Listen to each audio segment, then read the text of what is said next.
हाँ जी, अब जो हमारा चैप्टर है रिवीजन का वो है consumer equilibrium as per cardinal approach. ठीक है, कार्डिनल अप्रोच कहती क्या है? कार्डिनल अप्रोच सिंपल सी बात कहती है कि आपकी सेटिस्फेक्शन, वो सेटिस्फेक्शन जो आपको कंजम्पशन से मिल रही है उसको हम काउंट कर सकते हैं, उसको मीजर कर सकते हैं इन यूटिल्स। ठीक है, बात समझ आई आपको? आगे बढ़ते हैं। ये सिंपल सा एक लाइन था, इसका मतलब था कॉन्सेप्ट ऑफ कंज्यूमर यूटिलिटी। इसमें कंज्यूमर का मतलब क्या होता है? एक इकोनॉमिक एजेंट जिसमें इंडिविजुअल, हाउस होल्ड और इंस्टीट्यूशन आता है, who uses goods and services to satisfy wants. ठीक है, अपनी चाहतों को पूरा करने के लिए एक इकोनॉमिक एजेंट यानी कि कंज्यूमर गुड्स एंड सर्विसेज को यूज करता है। ठीक है, उसी को हम कंज्यूमर कहते हैं। आगे यूटिलिटी का मतलब क्या है सर? यहाँ पे वांट सेटिस्फाइंग पावर। ठीक है, अब अपनी वांट्स को सेटिस्फाई कैसे कर सकते हो, उसकी पावर को यूटिलिटी कहते हैं। ऑफ अ कमोडिटी और satisfaction derived from its consumption. हाँ जी, और the satisfaction derived from its consumption, यानी कि यहाँ पे यूटिलिटी का मतलब क्या है? सेटिस्फैक्शन से जो चीज निकल कर आती है, जिसको हम सेटिस्फाइंग पावर का नाम देते हैं, उसी को यूटिलिटी बोला जाता है। ठीक है, समझ आ रही बात आपको? आगे यहाँ पे जो कार्डिनल अप्रोच है या फिर कार्डिनल मेजरमेंट है वो किसने दिया है? मार्शल ने दिया है, मार्शल। ठीक है, अब ये मार्शल आपको नाम याद रखना है एमसीक्यू के लिए। ठीक है, यहाँ पे लिख रहा है utility can be measured in numerical units. ठीक है, यहाँ पे जो ऑर्डिनल आती है, जो नेक्स्ट चैप्टर में हम पढ़ते हैं, उसको किसने दिया है? हिक्स ने दिया है। ठीक है, utility can not be measured in units, यानी कि हिक्स जो कहता है कि यूटिलिटी को हम मीजर नहीं कर सकते। It can only be ranked as high and low. Simple सी बात। ठीक है, बात समझ आई आपको? हाँ या ना? ये वाला हम बाद में पढ़ेंगे, पहले अभी हम ये शुरू करने जा रहे हैं। ठीक है, इसमें दो कॉन्सेप्ट्स निकल के आते हैं, एक होता है टोटल यूटिलिटी और एक होता है मार्जिनल यूटिलिटी। टोटल यूटिलिटी का मतलब होता है the sum of total satisfaction derived from the consuming all unit of commodity, यानी कि कमोडिटी के सारे यूनिट्स, एक कमोडिटी के सारे यूनिट्स कंज्यूम करने के बाद जो सेटिस्फैक्शन हमें मिलेगी वो टोटल यूटिलिटी होगी। बात समझ आई आपको? तो मैंने एक कमोडिटी कंज्यूम करी, उसमें कमोडिटी कंज्यूम करी, उसके जितने भी मैंने यूनिट्स कंज्यूम करे, जितनी भी बार उसे मैंने कंज्यूम करा, उसमें टोटल अगर मैं निकालूंगा तो टोटल सेटिस्फैक्शन किस नाम से आएगी? टोटल यूटिलिटी के नाम से आएगी। सिंपल सी बात है। ठीक है, मार्जिनल यूटिलिटी का मतलब क्या है? Additional utility gain from consuming one more unit of a commodity, यानी कि जैसे जैसे मैं एक एक करके कमोडिटी कंज्यूम करूंगा, सॉरी, जैसे जैसे करके मैं एक कमोडिटी की अलग अलग यूनिट्स कंज्यूम करूंगा, तो हर एक यूनिट कंज्यूम करने के बाद जो मुझे एडिशनल सेटिस्फैक्शन मिली उसका नाम क्या होगा? ठीक है, ध्यान से सुनते रहना, आपको सब कुछ समझ आएगा। आगे आता है सर, यहाँ पे रिलेशन पढ़ते थे, याद है आपको? रिलेशन पढ़ते थे। देखो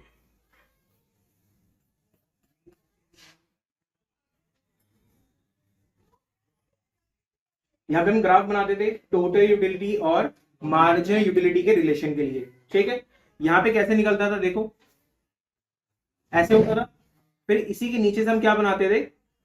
एमयू बनाते थे। और एमयू कैसे बनाते थे? जो इसका मैक्सिमम है, जो इसका कांस्टेंट है, वहां से एक लाइन ड्रॉ करते थे डॉटेड, और यहां से एक लाइन जाती थी, इसको हम बोलते थे एमयू।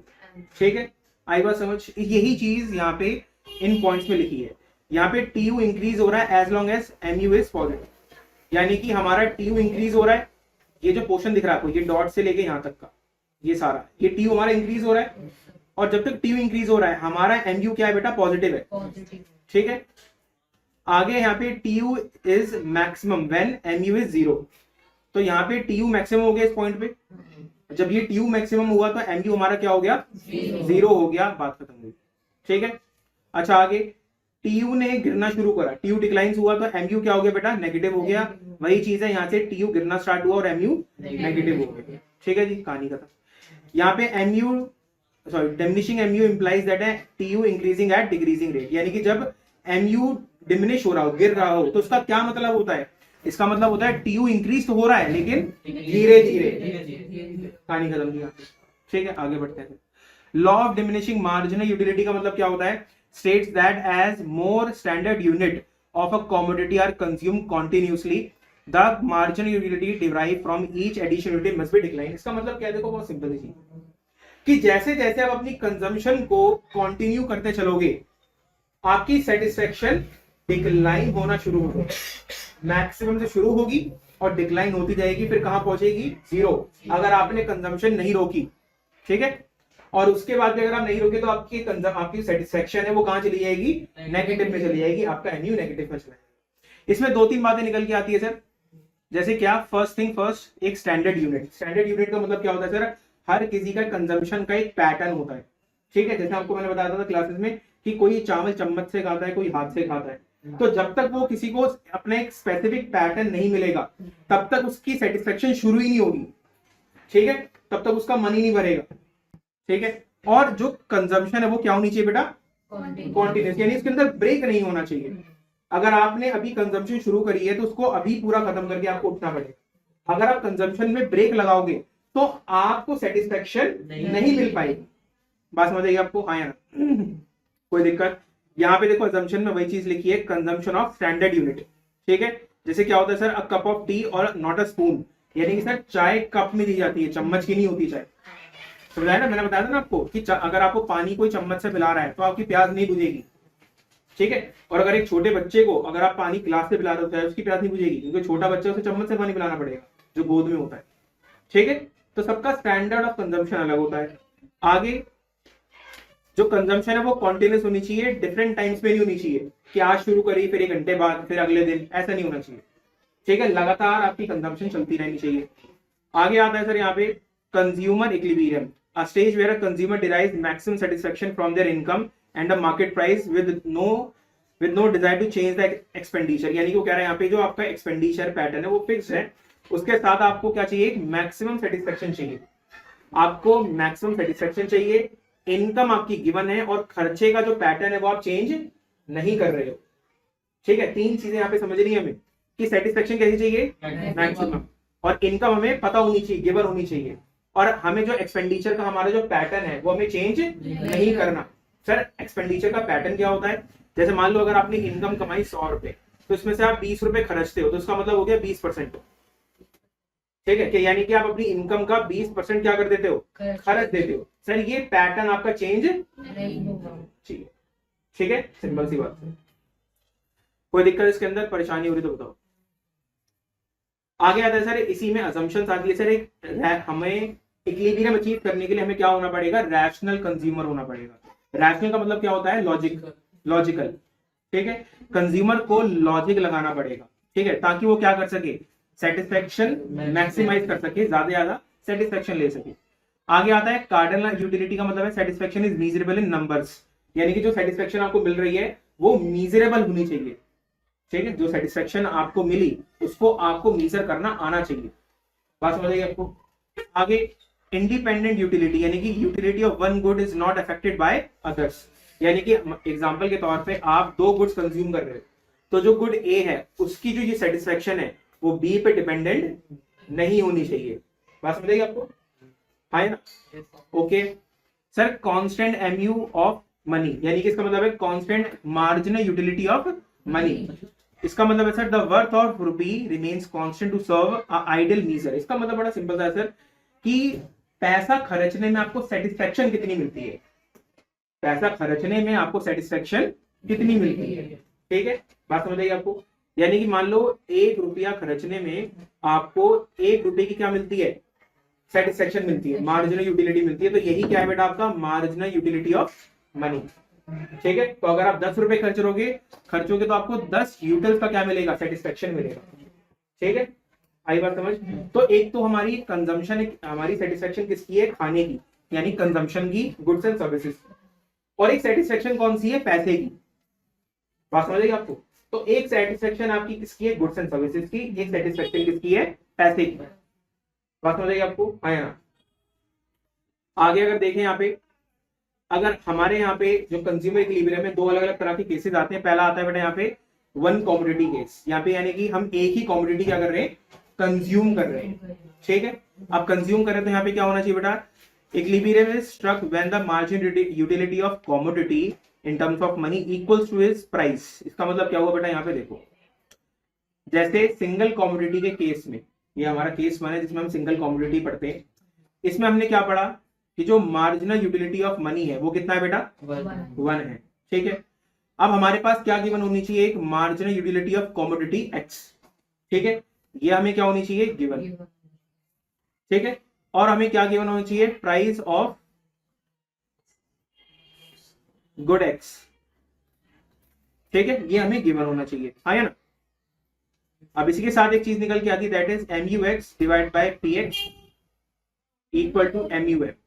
ठीक है, अगर हमने इसको 1 माना है, यहां पे हमने इसको 1 माना था, ठीक है, इसको 1 माना था, तो कहीं ना कहीं इसका मतलब क्या हुआ सर, ये PX यहां मल्टीप्लाई हो जाएगा। तो PX अगर 1 से मल्टीप्लाई होगा तो उसको मैं ऐसे लिख सकता हूं, आया ना, बात समझ आएगी आपको। तो यानी कि जहां पे मेरी गुड एक्स की सेटिस्फेक्शन प्राइस के इक्वल हो जाती है, वो हमारा क्या होगा, इक्विलिब्रियम होगा। बात खत्म जी, बात समझ आएगी आपको, हाँ या ना। Okay report sir. और जो प्राइस है बेटा, वो प्राइस क्या रहना चाहिए, हमेशा कांस्टेंट रहना चाहिए। वेरी गुड, क्या बात। अगर इसे ग्राफिकल रिप्रेजेंटेशन में देखें तो ये हमारा क्या होता है, MUX होता है, और ये हमारा क्या है बेटा, PX। जहां पे ये इंटरसेक्शन हो रहा है, ये क्या है हमारा, इक्विलिब्रियम। बात समझ आएगी आपको, हाँ या ना। ओके रिपोर्ट है जी, कोई दिक्कत परेशानी हो रही तो बताओ। ठीक है जी, आगे टू कमोडिटी वाले केस में क्या होता है बेटा, टू कमोडिटी के केस को अगर हम समझें तो यहां पे होता है MUX divide by PX equal to MUY divide by PY। ठीक है, बात समझ आएगी आपको। इस पूरी इक्वेशन को, अच्छा यहाँ पे MUM भी होता है, ये तो 1 है हमारा। ठीक है, हम यहाँ पे इक्वेशन को सिंपल करने के लिए दोनों प्राइस को सेम ले सकते हैं, क्योंकि यहाँ पे हमारे ऊपर रिस्ट्रिक्शन नहीं है कॉन्सेप्ट की। तो यहाँ पे प्राइस x कितना है जी, 4, और प्राइस y भी कितना है, मान लो 4। ठीक है, तो ये हमारा MUX है divide by 4, MUY divide bye 4। तो ये 4 और 4 कट जाएगा जी। ठीक है, तो हमारे पास एट द एंड क्या बचा, होनी चाहिए, तब जाके इक्विलिब्रियम आएगा। ठीक है जी, हाँ प्राइस सेम, हाँ हमने यहाँ पे प्राइस कांस्टेंट माना है, कोई दिक्कत नहीं, बाद में देखेंगे। बेटा ये 4 है ना, ये 4 यहाँ डिवाइड हो रहा है, यहाँ जाके मल्टीप्लाई आया ना, तो ये 4 और 4 कट गया ना। ठीक है, समझ आइए आपको बात, हाँ जी, कोई डाउट है तो पूछ लो। तो यानी कि हमारा जो टू कॉमोडिटी वाला इक्विलिब्रियम है वो कैसे मैच होगा, एक्स की जो सेटिस्फेक्शन है, यानी कि गुड एक्स की सेटिस्फेक्शन गुड वाई की सेटिस्फेक्शन से क्या होनी चाहिए, मैच हो जानी चाहिए।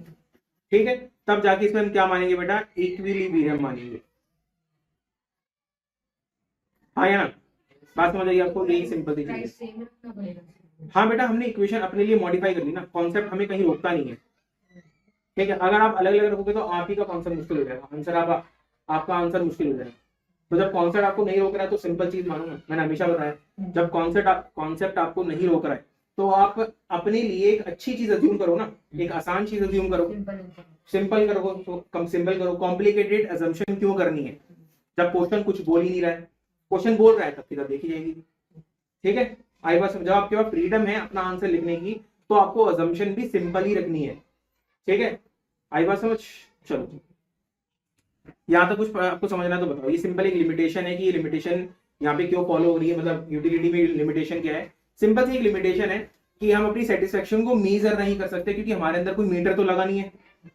मैं आपको हमेशा बताया सर कि हमारे अंदर कोई मीटर फिक्स तो नहीं है जिसमें हम अपनी सेटिस्फेक्शन को मेजर कर सकते हैं। समझ आई बात आपको। तो ये हुआ आपका कंज्यूमर इक्विलिब्रियम एज पर कार्डनल अप्रोच की रिवीजन पूरी खत्म। ठीक है।